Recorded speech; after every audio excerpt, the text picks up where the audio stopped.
ಸ್ನೇಹಿತರೆ ನಮಸ್ಕಾರ, ನಾನು ರವೀಂದ್ರ ಜೋಶಿ. ಅಂದು ಇಂದು ಹೇಗೆ ಹಿಂದೂಗಳ ವಿರುದ್ಧ ಷಡ್ಯಂತ್ರವನ್ನು ಈ ರಾಜಕೀಯ ಪಕ್ಷಗಳು ಮಾಡ್ತಾ ಇದ್ದಾವೆ ಅಂತ 30 ವರ್ಷಗಳ ಹಿಂದೆ ನಡೆದಂಥ ಒಂದು ಘಟನೆಯನ್ನು ಹೇಳ್ತೀನಿ. ಅದನ್ನೇ ಈಗ ಪುನರಾವರ್ತನೆ ಮಾಡಲಿಕ್ಕೆ ವಿಪಕ್ಷಗಳು ಪ್ರಯತ್ನ ಮಾಡ್ತಾ ಇದ್ದಾವೆ. ಅವತ್ತು ಯಶಸ್ಸುಗೊಂಡಿದ್ದರು, ಆದರೆ ಇವತ್ತು ಆ ಸ್ಥಿತಿ ಭಾರತ ದೇಶದಲ್ಲಿ ಇಲ್ಲ. ಅವತ್ತೇನಾಗಿತ್ತು ಅದ್ರ ಬಗ್ಗೆ ಒಂದೇ ಒಂದು ಸಾಲ, ಒಂದು ಸಣ್ಣ 5 ನಿಮಿಷಗಳ ವಿಡಿಯೋದಲ್ಲಿ ಹೇಳುವ ಪ್ರಯತ್ನ ಮಾಡ್ತೀನಿ. ಏಕೆಂದರೆ ನಮ್ಮ ವೀಕ್ಷಕರು ಹೇಳಿದ್ರೆ ಭಾಳ ಸುದೀರ್ಘವಾದ ವಿಡಿಯೋಗಳನ್ನು ಮಾಡ್ತಾಯಿದ್ರಿ, ದಯವಿಟ್ಟು ಕ್ಲುಪ್ತವಾಗಿ ಮಾಡಿ, ಹೆಚ್ಚು ಸಮಯವನ್ನು ಸುದೀರ್ಘವಾಗಿ ಮಾಡಲಿಕ್ಕೆ ಹೋಗ್ಬೇಡಿ ವಿಡಿಯೋವನ್ನು ಅಂತ ಸುಮಾರು ಜನ ಕಮೆಂಟ್ ಹಾಕಿರೋದ್ರಿಂದ ಅದನ್ನು ಆದಷ್ಟು ಕ್ಲುಪ್ತವಾಗಿ ಹೇಳುವಂಥ ಪ್ರಯತ್ನ ಮಾಡ್ತೀನಿ. ಈ ಘೋಷವಾಕ್ಯವನ್ನು ಕೇಳಿದರೆ ಖಂಡಿತವಾಗಿಯೂ ನಮ್ಮ ರಕ್ತ ಕೊತ ಕೊತ ಕುದಿಯತ್ತೆ, ಮೈ ಉರಿದೋಗುತ್ತೆ. ಮಿಲೆ ಮುಲಾಯಂ ಕಾನ್ಶಿರಾಮ್, ಹವಾ ಮೇ ಉಡ್ ಗಯೆ ಜೈ ಶ್ರೀರಾಮ್. ಹೆಂಗಿದೆ ನೋಡ್ರಿ.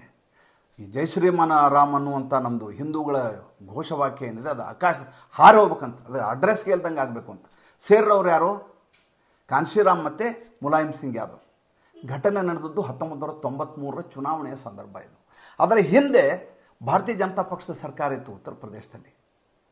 ಮೊದಲ ಬಾರಿಗೆ ಉತ್ತರ ಪ್ರದೇಶದಲ್ಲಿ ಅತಿ ದೊಡ್ಡದಾದಂಥ ಜನಾದೇಶವನ್ನು ಪಡೆದು ಸರ್ಕಾರ ರಚನೆ ಆಯಿತು. ಯಾವಾಗ? 1991ರಲ್ಲಿ. ಆವಾಗ ಇದ್ದಂಥ ಒಟ್ಟು ಸೀಟುಗಳು ಎಷ್ಟು ಗೊತ್ತಾ? ವಿಧಾನಸಭೆಯಲ್ಲಿ ಉತ್ತರ ಪ್ರದೇಶದಲ್ಲಿ 425 ಸೀಟುಗಳಿದ್ದು. ಅದಾದಮೇಲೆ ಅಟಲ್ ಬಿಹಾರಿ ವಾಜಪೇಯಿ ಅವರು ಉತ್ತರಾಖಂಡ್ ಮಾಡಿದರು, ಉತ್ತರಾಂಚಲ್ ಅಂತ ಮಾಡಿದ್ರೆ ಆಮೇಲೆ ಉತ್ತರಾಖಂಡ್ ಆಯಿತು. ಆ ಸಂದರ್ಭದಲ್ಲಿ 221 ಸೀಟುಗಳನ್ನು ಗಳಿಸಿತ್ತು ಭಾರತೀಯ ಜನತಾ ಪಕ್ಷ 1991ರ ಚುನಾವಣೆಯಲ್ಲಿ.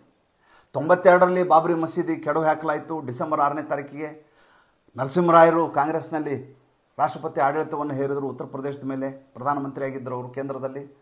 ಅದಾದಮೇಲೂ 4 ಸರ್ಕಾರ ಕಳ್ಕೊಳ್ತು ಬಿ ಜೆ ಪಿ. ನೋಡಿ, ಅಂಥದ್ದೊಂದು ದೊಡ್ಡ ಜನಾದೇಶ ಇರುವಂಥ ಸರ್ಕಾರವನ್ನು ಕಲ್ಯಾಣ್ ಸಿಂಗ್ ಕೇವಲ ಮತ್ತು ಕೇವಲ ರಾಮ ಮಂದಿರಕ್ಕಾಗಿ ಅವತ್ತು ತ್ಯಾಗವನ್ನು ಮಾಡಿದರು. ಅರ್ಥ ಮಾಡ್ಕೋಬೇಕು ನಾವು. ಇವತ್ತಿನ ದಿವಸ ಬಿ ಜೆ ಪಿ ಲಾಭ ಮಾಡ್ತಾಯಿದೆ, ಬಿ ಜೆ ಪಿ ಲಾಭ ಮಾಡ್ತಾಯಿದೆ ಅಂತ ಇವರೆಲ್ಲ ಹೇಳ್ತಾ ಇದ್ದಾರಲ್ಲ, ಅವತ್ತು ಮಾಡಿರುವಂಥ ತ್ಯಾಗದಿಂದ ಇವತ್ತು ಇದು ಸಾಕ್ಷಾತ್ಕಾರಗೊಂಡಿರುವಂಥದ್ದು. ಯಾವಾಗ 92ರಲ್ಲಿ ಯಾವಾಗ ಬಾಬ್ರಿ ಮಸೀದಿ ಬಿತ್ತು, ರಾಷ್ಟ್ರಪತಿ ಆಡಳಿತ ಹೇರಿದರು. ಅದಾದಮೇಲೆ 93ರಲ್ಲಿ ಚುನಾವಣೆ ಬಂತು. ಚುನಾವಣೆ ಬಂದಂಥ ಸಂದರ್ಭದಲ್ಲಿದ್ದಂಥ ಘೋಷವಾಕ್ಯ ಇದು, ಮಿಲೆ ಮುಲಾಯಂ ಕಾನ್ಶಿರಾಮ್, ಹವಾ ಮೇ ಉಡ್ ಗಯಾ ಜೈ ಶ್ರೀರಾಮ್ ಅಂತ. ಅಂದರೆ ನಮ್ಮ ಹಿಂದೂ ಧರ್ಮಕ್ಕೆ ಒಂದಷ್ಟು ಬೆಲೆ ಕೊಡಲಾರ್ದೆ ಮಾಡಿದಂಥ ಚುನಾವಣೆ. ದುರದೃಷ್ಟವಶಾತ್ ಈ ಕಾಂಬಿನೇಷನ್ ಸಕ್ಸಸ್ ಆಯ್ತು. ಏನಿದು ಕಾಂಬಿನೇಷನ್ನು? ಆವಾಗ ಮುಲಾಯಂ ಸಿಂಗ್ ಯಾದವ್ಗೆ ಕೇವಲ ಯಾದವರ ಮತಗಳು ಮಾತ್ರವಲ್ಲ, ಎಲ್ಲ ಹಿಂದುಳಿದ ವರ್ಗದವರು ಅವರಿಗೆ ಬೆನ್ನು ಹಿಂದಿದ್ರು. ಬಹುಜನ ಸಮಾಜ ಪಕ್ಷ ಕಾನ್ಶಿರಾಮ್ ಅವರಿಗೆ ಸಂಪೂರ್ಣವಾಗಿ ದಲಿತ ಮತಗಳಿದ್ವು. ಈಗ ನಂಗೆ ಬರೀ ಜಾಟೋ ಮತಗಳು ಮಾತ್ರ ಅಲ್ಲ. ಈಗ BSP ಕತೆ ಏನಾಗಿದೆ ಅಂತಂದರೆ, ಮಾಯಾವತಿನ ಯಾರೂ ನಂಬೋದಿಲ್ಲ. ಯಾಕೆಂದರೆ ಒಂದಿಲ್ಲ ಒಂದು ಸಂದರ್ಭದಲ್ಲಿ BJP ಜೊತೆ ಇವರು ಸರ್ಕಾರ ಮಾಡಿಬಿಡ್ತಾರೆ ಅಂಥೇಳಿ ಮುಸಲ್ಮಾನರು ಇವ್ರಿಗೆ ಓಟ್ ಹಾಕ್ತಾಯಿಲ್ಲ. ಅವತ್ತಿನ ದಿವಸ ದಲಿತರು ಮತ್ತು ಮುಸಲ್ಮಾನರು ಇಬ್ಬರು ಬಹುಜನ ಸಮಾಜ ಪಕ್ಷಕ್ಕೆ ಮತ ಹಾಕ್ತಾಯಿದ್ರು. ಈ ಕಾಂಬಿನೇಷನ್ ಸಕ್ಸಸ್ ಆಗಿಬಿಡುತ್ತೆ. ಸಕ್ಸಸ್ 1993ರ ಚುನಾವಣೆಯಲ್ಲಿ ಅವ್ರಿಗೆ ಬಂದಂಥ ಸೀಟುಗಳು ಎಷ್ಟು ಗೊತ್ತಾ? 176 ಈ ಕಾಂಬಿನೇಷನ್ಗೆ. ಭಾರತೀಯ ಜನತಾ ಪಕ್ಷಕ್ಕೆ ಎಷ್ಟು ಬಂದಿತ್ತು? 177, ಅವ್ರಿಗಿಂತ ಒಂದು ಸೀಟ್ ಜಾಸ್ತಿ. ಆದರೆ ದುರ್ದೈವ ನೋಡಿ, ಅವ್ರ ಜೊತೆ ಕಾಂಗ್ರೆಸ್ಸು ಮತ್ತು ಜನತಾದಳಗಳು ಸೇರ್ಕೊಂಡು ಸರ್ಕಾರ ರಚನೆ ಮಾಡಿದರು. ಶೇಕಡಾವಾರು ಮತ ಕೇಳಬೇಕು ನೀವು, ಭಾಳ ಮಜಾ ಇದೆ. ಯಾವಾಗ 221 ಸೀಟ್ ಬಂದಿತ್ತು ಬಿ ಜೆ ಪಿಗೆ, ಭಾಳ ದೊಡ್ಡದಾದಂಥ ಜನಾದೇಶ 91ರಲ್ಲಿ, ಆವಾಗ ಕೇವಲ ಮತ್ತು ಕೇವಲ 29% ಮತಗಳನ್ನು ಮಾತ್ರ ಬಿ ಜೆ ಪಿ ತೊಗೊಂಡಿತ್ತು. 93ರಲ್ಲಿ 33.3% ಮತಗಳು ತಗೋತದೆ. ಆದರೆ ಸೀಟುಗಳ ಸಂಖ್ಯೆ ಕಡಿಮೆ. ಸರ್ಕಾರ ರಚನೆ ಆಗುತ್ತೆ, ವಿಧಾನಸಭೆಯಲ್ಲಿ ನಿನ್ನಿಲ್ಲದಾಗ ಹೊಡೆದಾಟ ಆಗುತ್ತೆ, ರಕ್ತಪಾತ ಆಗುತ್ತೆ, ಎಷ್ಟೋ ಜನ ಶಾಸಕರಿಗೆ ಥಳಿಸಲಾಗತ್ತೆ.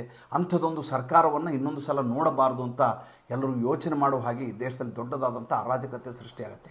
ಇದೇ ಕಾಂಬಿನೇಷನನ್ನು 2019 ಈ ಹಿಂದಿನ ಚುನಾವಣೆ ನಡೀತಾರೆ, ನರೇಂದ್ರ ಮೋದಿ ಅವರು 2ನೇ ಟರ್ಮ್. ಅವಾಗ ಇದೇ ಕಾಂಬಿನೇಷನ್ನ ವರ್ಕೌಟ್ ಮಾಡಲಿಕ್ಕೆ ಇನ್ನಿಲ್ಲದ ಹಾಗೆ ಪ್ರಯತ್ನ ನಡೀತು.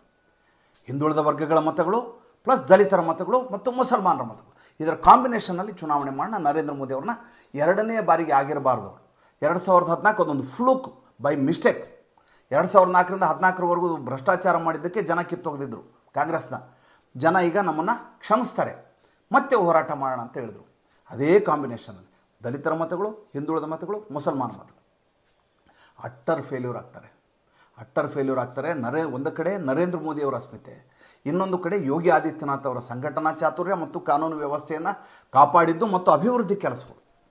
3 ಕಾಂಬಿನೇಷನ್ನಲ್ಲಿ ಝೀರೋದಲ್ಲಿದ್ದಂಥ ಬಹುಜನ ಸಮಾಜ ಪಕ್ಷ 10 ಸೀಟುಗಳು ಗಳಿಸುವಲ್ಲಿ ತೃಪ್ತಿ ಪಟ್ಕೋಬೇಕಾಗತ್ತೆ. ಯಾವ ಮುಲಾಯಂ ಸಿಂಗ್ ಯಾದವ್ ಅವರ ಮಗ ಅಖಿಲೇಶ್ ಯಾದವ್ ಇರ್ತಾರೋ ಅವರು ಇನ್ನಿಲ್ಲದ ಹಾಗೆ ಓಡಾಡ್ತಾರೆ. ಅದು ಏನು ಮಾಡಿದರೂ ಕೂಡ 5 ಸೀಟುಗಳನ್ನು ಮಾತ್ರ ಉಳಿಸ್ಕೊಳ್ಳುವಲ್ಲಿ ತೃಪ್ತಿ ಪಡ್ಕೋಬೇಕಾಗತ್ತೆ. ಭಾರತೀಯ ಜನತಾ ಪಕ್ಷ ಕೇಂದ್ರದಲ್ಲಿ ಬರುವುದನ್ನು ತಪ್ಪಿಸಲಿಕ್ಕೆ ಇವರು ಯಾರಿಗೂ ಸಾಧ್ಯ ಆಗೋದಿಲ್ಲ. ಇದೇ ಕಾಂಬಿನೇಷನ್ನ ಕಾಂಗ್ರೆಸ್ಸು ಇವತ್ತು ಪ್ರಯತ್ನ ಮಾಡ್ತಾ ಇರೋದು. ಉತ್ತರ ಪ್ರದೇಶದಲ್ಲಿ 80 ಸೀಟುಗಳಿದ್ದಾವೆ. ಹೇಗಾದರೂ ಮಾಡಿ ದಲಿತರು, ಹಿಂದುಳಿದ ವರ್ಗದವರು ಹಾಗೂ ಮುಸಲ್ಮಾನರು ಕಾಂಗ್ರೆಸ್ ಹೇಳೋದು ಕಾಂಗ್ರೆಸ್ಸಿನ ಮೇಲೆ ನಂಬಿಕೆ ಇಟ್ಕೊಂಡಿದ್ದಾರೆ ಇವತ್ತಿನ ದಿವಸ ಅಂತ ಅವ್ರ ನಂಬಿಕೆ. ಜೊತೆಗೆ ಈ ಕಡೆ ನೀವು ನೋಡಿದರೆ ಈ ಕಡೆ ದಲಿತರ ಓಟ್ಗಳನ್ನು ಹೇಗಿದ್ದರೂ ಬಹುಜನ ಸಮಾಜ ಪಕ್ಷ ತಗೊಳ್ಳಿಕ್ಕೆ ಪ್ರಯತ್ನ ಮಾಡುತ್ತೆ. ಹಿಂದುಳಿದ ವರ್ಗಗಳನ್ನ ಅಖಿಲೇಶ್ ಯಾದವ್ ತಗೋತಾರೆ. ಈ ಕಾಂಬಿನೇಷನಲ್ಲಿ ಈ ಬಾರಿ ಇವರು ಚುನಾವಣೆಯಲ್ಲಿ ಮಾಡಬೇಕು ಅನ್ನುವಂಥ ತಂತ್ರಗಾರಿಕೆ, ಷಡ್ಯಂತ್ರ, ಹುನ್ನಾರ ನಿರಂತರವಾಗಿ ನಡೀತಾ ಇದೆ. ಎಷ್ಟು ಮಟ್ಟಿಗೆ ಸಫಲ ಆಗ್ತಾರೆ ಕಾದು ನೋಡೋಣ. ಮತ್ತೆ ಮುಂದಿನ ಸಂಚಿಕೆಯಲ್ಲಿ ಮಾತಾಡ್ತೇನೆ. ಸಂಚಿಕೆ ಇಷ್ಟ ಆಗಿದ್ದರೆ ಲೈಕ್ ಮಾಡಿ, ಫಾಲೋ ಮಾಡಿ, ಶೇರ್ ಮಾಡಿ. ನಮ್ಮ ಮುಕ್ತ ಪತ್ರಿಕೋದ್ಯಮಕ್ಕೆ ದಯವಿಟ್ಟು ಆರ್ಥಿಕವಾಗಿ ಬೆಂಗಾವಲಾಗಿ. ನಮಸ್ಕಾರ.